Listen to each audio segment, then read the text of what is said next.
Hello everyone, this is योग माया and welcome back to my YouTube channel Let's Learn with योग माया।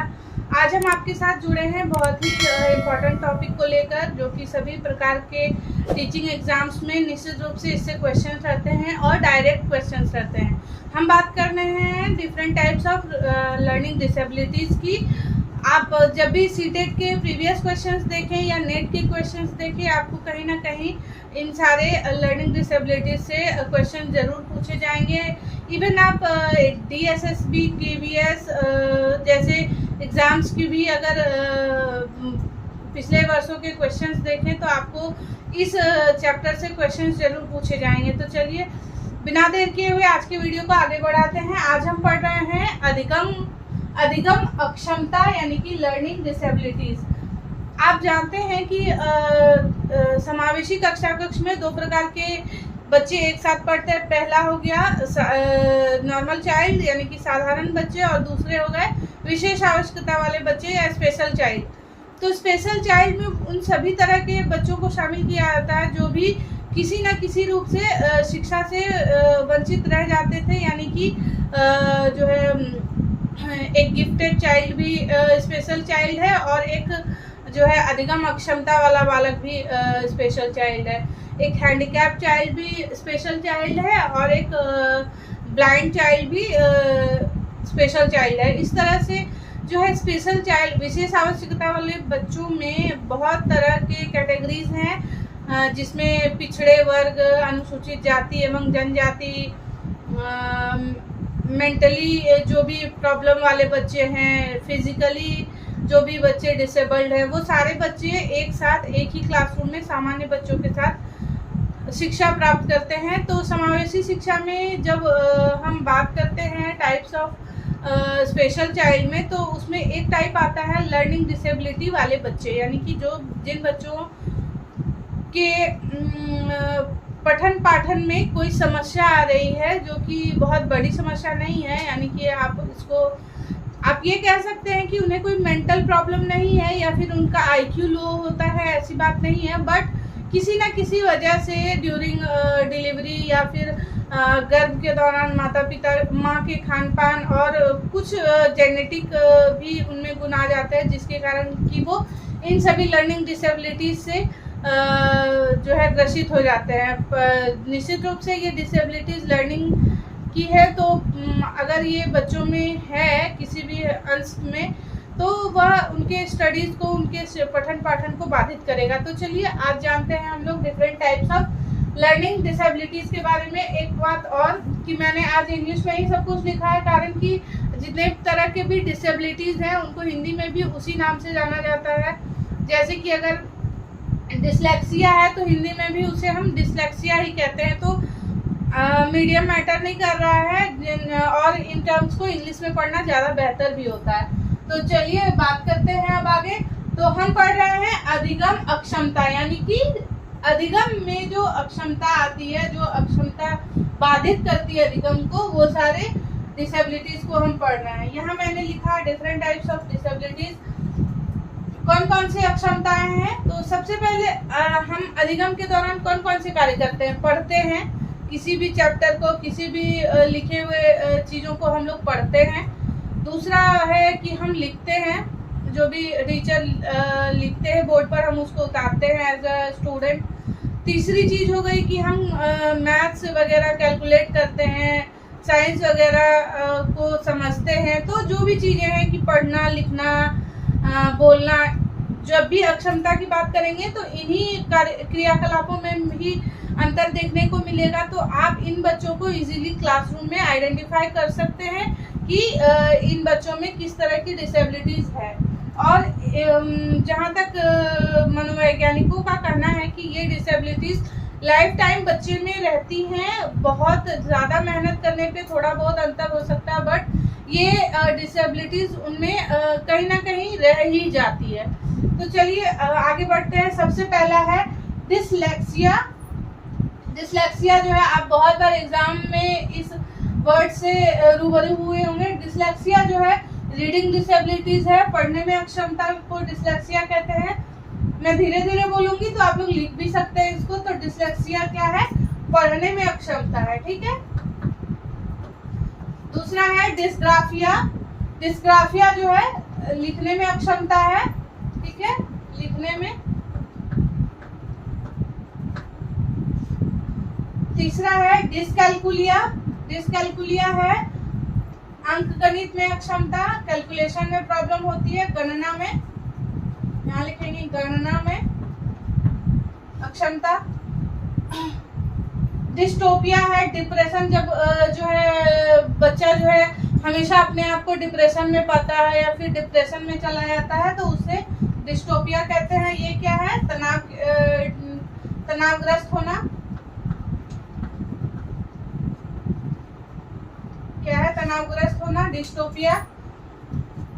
Dysmorphia. Dysmorphia होता है एक ऐसा मेंटल प्रॉब्लम है जिसमें बालक या व्यक्ति जो है अपने आप को हमेशा समझता है कि मैं बहुत मोटा हूँ या बहुत पतला हूँ, या अपने शरीर के शेप को लेकर हमेशा चिंतित रहता है, हमेशा स्ट्रेस में रहता है कि वो उसका शेप जो है वो ठीक नहीं है। अगर वो पतला है तो सोचता है कि मैं पतला क्यों हूँ, अगर वो मोटा है तो सोचता है मैं मोटा क्यों, यानी कि वो सेटिस्फाइड नहीं होता अपने शरीर के शेप से। यानी कि जो मेंटल प्रॉब्लम है शेप को लेकर डिस्मोर्फिया में होती है। नेक्स्ट है अफेजिया। अफेजिया जो है स्पीकिंग प्रॉब्लम, जब भी बोलने में बहुत बच्चा होता है कि पढ़ लेता है, सब कुछ लिख लेता है, लेकिन जब बात आती है कि उसको व्यक्त करने की, बोलने की, तो वह झिझक महसूस करता है, बोलने में परेशानी होती है उसे। तो एफेजिया है बोलने में जो अक्षमता होती है। नेक्स्ट है डिस्प्रैक्सिया। डिस्प्रैक्सिया जो है ये एक ऐसी डिसेबिलिटी है जिसमें जो है बच्चे के मोटर एक्टिविटीज में कोऑर्डिनेशन वो नहीं कर पाता, जिसके कारण उसे लिखने, पढ़ने या बोलने में परेशानी होती है। यानी कि वो तालमेल नहीं बैठा पाता है अपने माइंड का और अपने मोटर स्किल्स का, वो तालमेल नहीं बैठा पाता है। ये हो गया आपका डिस्प्रैक्सिया। ADHD जो है एक अलग प्रकार का लर्निंग डिसेबिलिटी है। इसका फुल फॉर्म है अटेंशन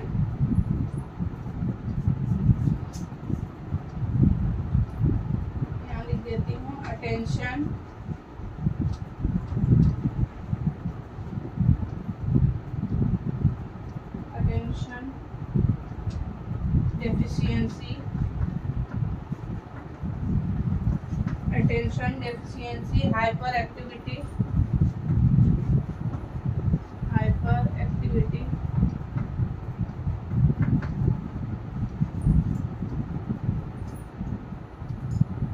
डिसऑर्डर।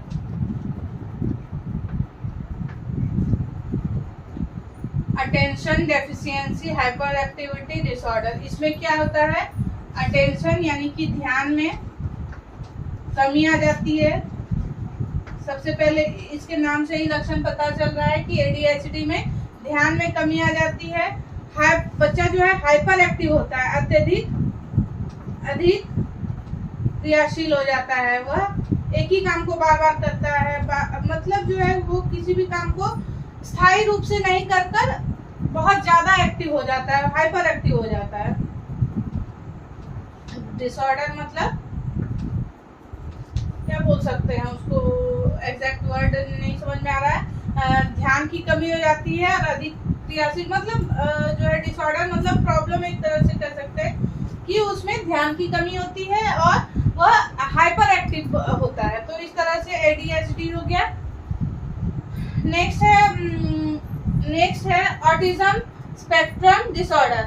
ऑटिज्म जो है एक अलग प्रकार की लर्निंग डिसेबिलिटी है। ऑटिज्म के बारे में आपने एक पिक्चर देखी होगी, एक छोटी बच्ची का पिक्चर है, मुझे एग्जैक्ट नाम याद नहीं आ रहा है, बट ऑटिज्म एक अलग प्रकार का है जिसमें मल्टीपल डिसऑर्डर होता है।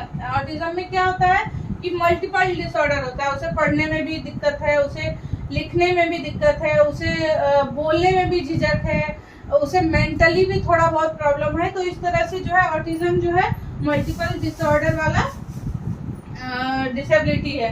इसको मैं मिटा देती हूँ, attention deficiency hyper activity disorder, है ना। तो जो है ऑटिज्म हमने देखा कि मल्टीपल डिसऑर्डर हो जाता है इसमें। नेक्स्ट है इमोशन रिलेटेड डिसऑर्डर। तो बहुत सारे डिसऑर्डर होते हैं कि इमोशनल डिसबैलेंस हो जाता है हमारा, किसी समय हम लोग ज़्यादा भावुक हो जाते हैं, तो उस तरह के डिसऑर्डर जो है इमोशन रिलेटेड डिसऑर्डर होते हैं।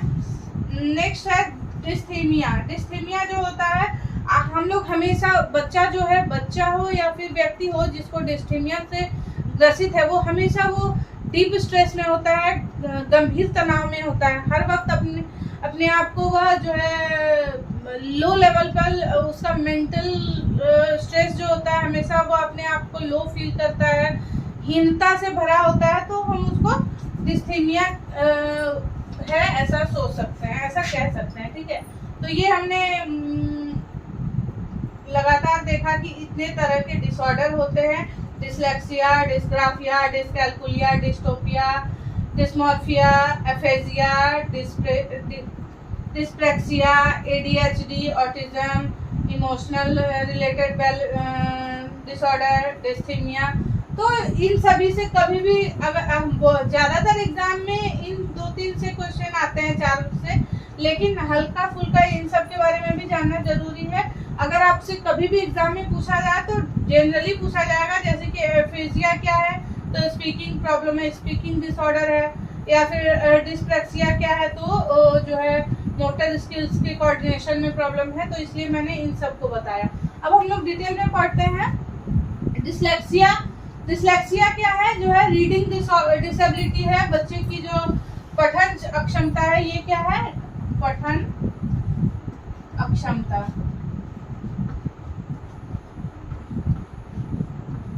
बच्चा जो है, आप क्लासरूम में देखेंगे कोई बच्चा जैसे मतलब चीजों को ठीक से पढ़ नहीं पाता है। अगर लिखा हुआ है सा तो वो पढ़ेगा वॉज, वो बी को डी पढ़ लेगा, न्यूक्लियर लिखा हुआ है तो अनक्लियर पढ़ लेगा। तो मतलब जो है उसे जो भी दिक्कत आ रही है उसके पढ़ने में प्रॉब्लम आ रही है। लेकिन बहुत बार होता है कि लोग क्वेश्चन एनालाइज करते हैं कि जब पढ़ नहीं पा रहा है वो चीज़ों को तो लिख पाएगा सही। बहुत बार अब जो रिसेंट में एग्जाम हो रहे हैं तो बहुत जगह पढ़ने या लिखने में अक्षमता के बारे में पूछा जाता है, तो वहाँ पे अगर आपके पास ऑप्शन में सिर्फ डिसलेक्सिया है, डिस्ग्राफिया नहीं है, तो आप उसको डिसलेक्सिया वहाँ पर आंसर लेके चल सकते हैं। तो डिसलेक्सिया जो है मेनली पठन अक्षमता है। बच्चा जो है चीज़ों को उसके माइंड में कुछ प्रॉब्लम के वजह से मस्तिष्क में उसकी कोई समस्या थोड़ी बहुत होती है, जिसके वजह से वह बी को डी पढ़ लेता है, 12 को 21 पढ़ लेगा, तो उल्टा चीज़ों को अपोजिट पढ़ लेता है। साव को वॉज पढ़ लेगा, साव है तो वॉज पढ़ेगा, बी है तो डी बोलेगा, उसको न्यूक्लियर है तो उसको अनक्लियर पढ़ेगा, है ना। तो इस तरह की जो है परेशानी उसके साथ आती है। मेनली है डिसलेक्सिया मीन्स रीडिंग डिसेबिलिटी, पठन अक्षमता। हिंदी में इसको इसी तरह से बोलेंगे, डिसलेक्सिया है। सेकंड है डिस्ग्राफिया। डिस्ग्राफिया जो है राइटिंग डिसेबिलिटी है, लिखने में जो है अक्षमता है, वो डिस्ग्राफिया है। इसमें जो डिस्ग्राफिया में जो ग्राफ वर्ड है, आप ग्राफ से याद रखेंगे कि जो है ग्राफ मीन्स हम लोग ग्राफ बनाते हैं ना, हाथ से लिखते हैं ना ग्राफ को ड्रॉ करते हैं। तो जब भी आपसे ग्राफिया के बारे में क्वेश्चन आएगा तो आप सीधा याद रखेंगे ग्राफ मतलब लिखना या ग्राफ बनाना, यानी कि वो लिखने में अक्षमता है। राइटिंग डिसेबिलिटी है, लिखने में अक्षमता है। इसमें बच्चा जो है मस्तिष्क में किसी कमी के वजह से वह उसके हाथ और उसकी जो है उंगलियां उस तरह से काम नहीं कर पाती और उसे लिखने में समस्या आती है, और वह जो है उसकी लिखावट अच्छी नहीं होती है, प्रॉपर नहीं लिख पाता है। तो ये हो गई है उसकी राइटिंग डिसेबिलिटी, लिखने में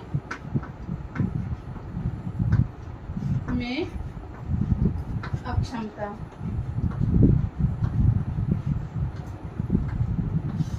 डिस्ग्राफिया से याद रखेंगे ग्राफ बनाना यानी कि लिखना। अब नेक्स्ट है डिसकैल्कुलिया। डिसकैल्कुलिया में एक वर्ड है कैलकुलिया। कैलकुलेशन हम कब करते हैं? सिर्फ मैथ्स में करते हैं कैलकुलेशन। छोटे बच्चे जो भी हैं मैथ्स में कैलकुलेशन करते हैं, तो कैलकुलेशन से आप याद रखेंगे ये कैलकुलेशन डिसेबिलिटी है, यानी कि गणन अक्षमता, इसको कहते हैं गणन अक्षमता।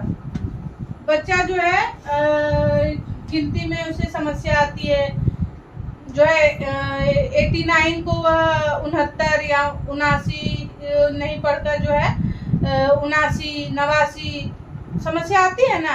कई बार हम लोग सोचते हैं कि 69 मतलब 79 जबकि वो 69 है। तो इस तरह से जो है बच्चे को गणन में प्रॉब्लम आती है, गिनने में या फिर मैथ्स सॉल्व करने में, एडिशन सब्ट्रैक्शन में प्रॉब्लम आती है। तो ये जनरली जो है मैथ्स से संबंधित है, अंकगणित से, ठीक है। तो इसलिए इसको कैलकुलेशन से हम लोग सीधा याद रखेंगे, कैलकुलेशन डिसेबिलिटी यानी कि गिनने में, गणन में अक्षमता या मैथमेटिक्स में प्रॉब्लम, ठीक है। नेक्स्ट है डिस्प्रैक्सिया। डिस्प्रैक्सिया जो है अप्रैक्सिया का ही एक प्रकार है, डिस्प्रैक्सिया, जिसमें जो है बच्चे की मोटर स्किल डिसेबिलिटी होती है। वो मोटर स्किल्स में कोऑर्डिनेशन नहीं कर पाता, जिसके कारण उसे लिखने में भी प्रॉब्लम हो सकती है, उसे चलने में प्रॉब्लम हो सकती है, उसे बोलने में प्रॉब्लम हो सकती है, यानी कि जो भी मोटर स्किल्स वह करता है उसमें उसे समस्या आती है। तो इस समस्या को क्या कहते हैं? डिस्प्रैक्सिया।